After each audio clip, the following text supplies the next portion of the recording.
Salamat po ng marami dahil hindi kayo nakalilimot ng kasaysayan ng pag-ibig buhat sa ating mga taga-subaybay.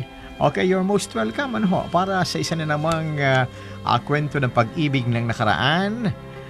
Isang liham mula sa isang nagpakilala lamang sa palayaw na Ruth ng Santa Maria, Bulacan. Alamin natin kung kaninong love story ang nais niyang bigyan daan sa palatuntunan ito. Dear Kuya Larry, kumusta ka? Sana ay nasa mabuti kang kalagayan, gayon din ang mga kasamahan mo dyan sa DWWW 774. Ako po si Ruth, 53 years old, taga Santa Maria, Bulacan. Actually, taga-Dagupan talaga ang pamilya namin, kuya. Pero napagpasyahan naming lumipat na ng bahay para tuluyan na naming makalimutan ang pait ng nakaraan. 15 years old pa lang ako noon nang iwan kami ng tatay ko. Nagkaroon siya ng ibang babae at mas pinili niyang sumama sa karelasyon niya kaysa manatili sa amin. Masasabi kong naka-move on naman ako sa nangyari sa nakaraan. Pero sa tuwing sumasapit ang Father's Day, ay bumabalik ang lahat ng sakit ng panloloko niya sa amin. Oo, aminado akong isa akong papa's girl. Close talaga kami ng tatay ko. Dahil ako ang only girl sa aming pamilya. Ako ang bunso. At mayroon akong 2 kuya. Spoiled ako sa tatay ko noon. Lahat ng gusto ko, ibinibigay niya. Lahat ng inilalambing kong laruan, kahit nga ayaw ni mama ay binibili niya. Si Papa rin ang madalas kong kakampi sa tuwing pinapagalitan ako ni Mama o inaaway ako ni na Kuya. Isa sa mga hindi ko malilimutan na memory namin ni Papa ay yung nakipaglaro siya sa akin noon ng paper dolls. At luto-lutuan dahil ayaw akong isali sa laro ng mga kapatid ko. Natatawa na lang ako, Kuya, pag naiisip kong ang brusko kong tatay ay naglaro ng manikang papel at nagsuot ng damit ng prinsesa. Siya rin ang aking knight in shining armor. Sa tuwing may nambubuli sa akin sa school noon, laging to the rescue si Papa. Sa tuwing nadara pa ako noon, si Papa ang nagtatayo sa akin at gumagamot ng sugat ko. Noong magdalaga ako, Kuya, ay mas lalo pa kaming napalapit ni Papa. Naging abala na kasi si Mama sa trabaho niya bilang isang accountant at madalas gabi na umuuwi ng bahay. Kaya si Papa ang madalas kong kasama. At nung mga panahong iyon, kailangan naming kumuha ng katulong na mag-aasikaso sa bahay dahil sobrang nawawala na talaga ng panahon si Mama sa amin dahil sa trabaho. 12 years old ako noon nang dumating sa buhay namin si Noreen. Inirekomenda siya sa amin ng katrabaho ni Mama nang malaman nitong naghahanap kami ng katulong. Mabait si Noreen, Kuya.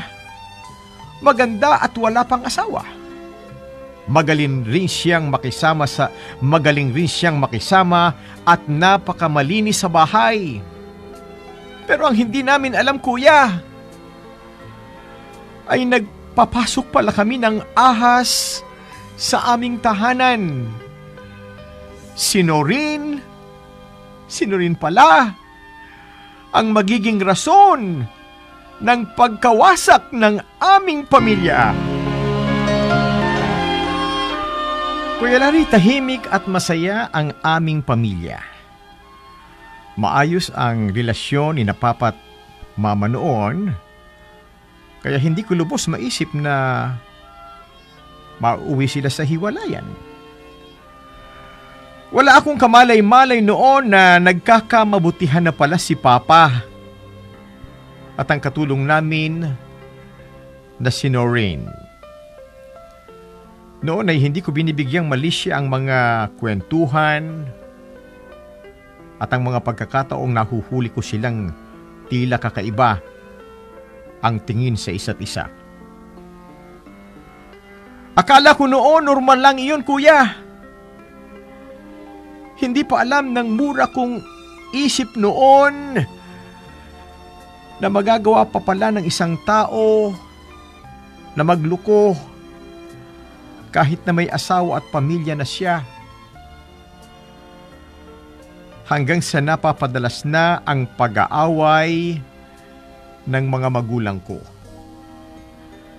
Nung una ay mga simpleng bagay lang ang pinagtatalunan nila hanggang sa unti-unti nang nauungkat ang panloloko ni Papa kay Mama.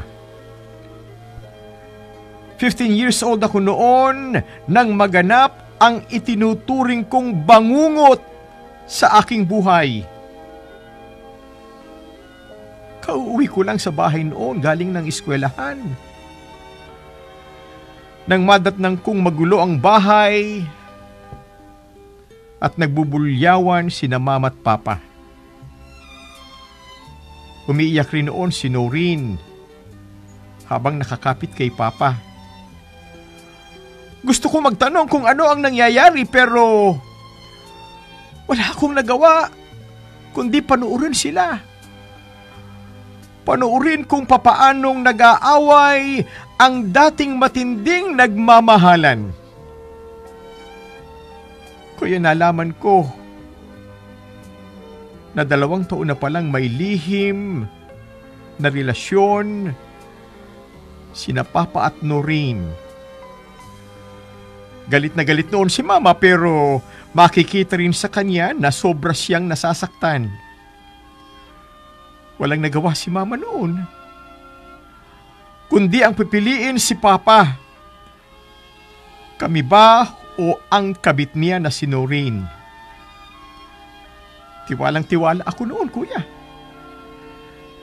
Tiwala ako noon na kami ang pipiliin ni Papa.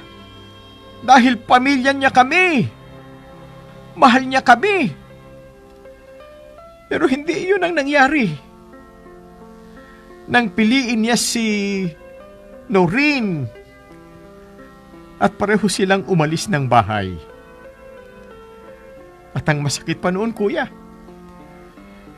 hindi man lang siya nagpaliwanag. Hinabol ko si Papa at nagmamakaawang huwag siyang umalis. Pero tanging sorry lang ang sinabi niya sa akin bago niya kami tuluyang iwan. 53 years old na ako ngayon, kuya. Pero hanggang ngayon ay taglay ko pa rin ang sakit ng pag-iwan sa amin ni Papa. Siguro ito rin ang dahilan kung bakit hanggang ngayon ay single pa rin ako sa edad na 53. May mga nagtataka namang o may mga nagtangka namang manligaw sa akin, kuya. Pero tila nagkaroon na talaga ako ng trust issue pagdating sa mga lalaki. Palagi kong iniisip, kuya, na baka iwan din ako nito sa dakong huli. Dahil ang mismong tatay ko nga ay pinabayaan kami.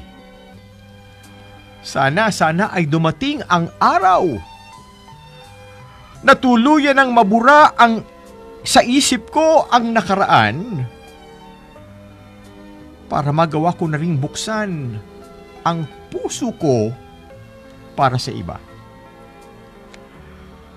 Kuya, hanggang dito na lamang po ang aking liham Maraming salamat sa pagbibigay ng saya at inspirasyon sa aming lahat. Lubos na gumagalang. Ruth ng Santa Maria, Bulacan. Okay po ba sa inyo ang kwentong aming inihatid sa inyo? Ayan, aking inilahad sa lahat ng ating mga taga-subaybay ang isa na namang makulay na kasaysayan ng pag-ibig at sana po ay naibigan ninyong lahat. Ano ho? Ang bawat isa ay maaaring may naiibang kwento ng nakaraan. Kwento ng pag-ibig. Sino man sa atin tiyak ko na may espesyal ding kwento ng nakaraan tungkol sa inyong pag-ibig at pagmamahalan. Halika po kayo at kayo ay malugod naming inanyayahan. Ibahagi sa palatuntunang ito ang bawat pitak ng sarili ninyong kwento, natatanging kasaysayan na kailanman ay hindi na ninyo maiwawaglit sa inyong puso at damdamin. Dahil nakaukit na ito sa inyong puso at damdamin. At sana po ay magsilbing inspirasyon sa ating mga listeners ang iba't ibang kwento na hatid ng palatuntunang ito. Ito po naman ang inyong kaibigan, ang inyong Kuya Larry. Maraming salamat po.